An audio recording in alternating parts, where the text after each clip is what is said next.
علامہ اقبال کو خراج عقیدت پیش کرتے ہوئے آج میں علامہ کے تصور فن پر گفتگو کروں گی، اور یہ گفتگو بھی ایک بہت بڑے دانشور اور اقبال کی فارسی شاعری کے مدح ڈاکٹر علی شریعتی کے مقالے ہنر نجات دہندہ کے انتظار میں کے حوالے سے۔ اس مقالے میں انہوں نے فن کو صلاحیت تخلیق کا اظہار قرار دیا ہے اور اس کا اصل ہدف انسانیت کی تخلیق و تعمیر بتائی ہے۔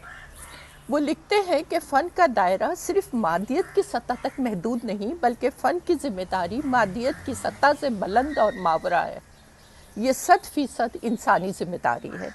اسی مقالے میں ڈاکٹر شریعتی نے یہ سوال بھی اٹھایا کہ اپنی خودی سے ہم کیا مراد لیتے ہیں، اور اس کا جواب یوں پیش کیا: مسئلہ یہ نہیں کہ ہم خود اپنی قومی اور ملی تشخص کی تلاش کریں یا نہ کریں، اب مسئلہ یہ ہے کہ ہم عصر حاضر کی نگاہ سے خود اپنے آپ کو پہچانیں اور عہد جدید کے تناظر میں اپنے انسانی، علمی، ثقافتی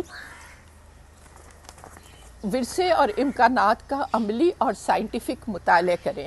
اس ضمن میں فنون کا مطالعہ خصوصی اہمیت اور توجہ کا طالب ہے۔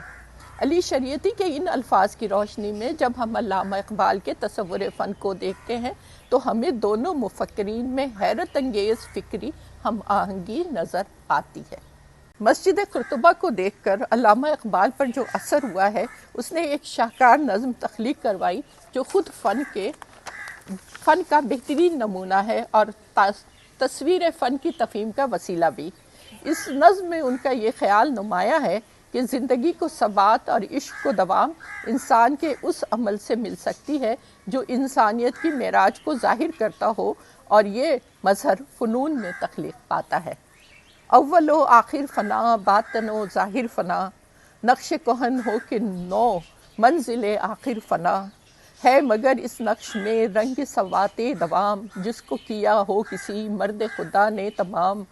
مرد خدا کا عمل عشق سے صاحب فروغ، عشق ہے اصل حیات، موت ہے اس پر حرام، تند و سبک سیر ہے گرچہ زمانے کی رو، عشق خود ایک سیل ہے سیل کو لیتا ہے تھام، عشق کی تقویم میں عصر روا کے سوا اور زمانے بھی ہیں جن کا نہیں کوئی نام۔ اسلامی فنون لطیفہ میں اقبال نے سوائے فن تعمیر کے استثناء کے موسیقی، مصوری، بلکہ کسی حد تک شاعری کو بھی ہنوز ظہور کا طالب قرار دیا ہے۔ ان کے خیال میں یہ فنون اس وقت تک اظہار کی وہ تاثیر نہیں پا سکتے جب تک فنکار کا دل اس سوچ سے معمور نہ ہو جو دوسروں کے دل پر اثر پذیر ہو سکے۔ اگر اس میں اتنی صلاحیت ہے کہ وہ اپنے نغمے یا تصویر سے لوگوں کے دل لبھا سکے تو اس کی یہ تخلیقی تحریک چنگیز خاں کے لشکر سرود میں یہ خیال پوری شعری جمالیات کے ساتھ اظہار پا رہا ہے۔ اس کا پہلا اور آخری شعر سنیے: آیا کہاں سے نالے نعمِ سرود میں، اصل اس کی نئے نواز کا دل ہے کہ چوبنے، جس روز دل کے رمز مغنی سمجھ گیا، سمجھو تمام مرحلہ ہائے ہنر ہے طے۔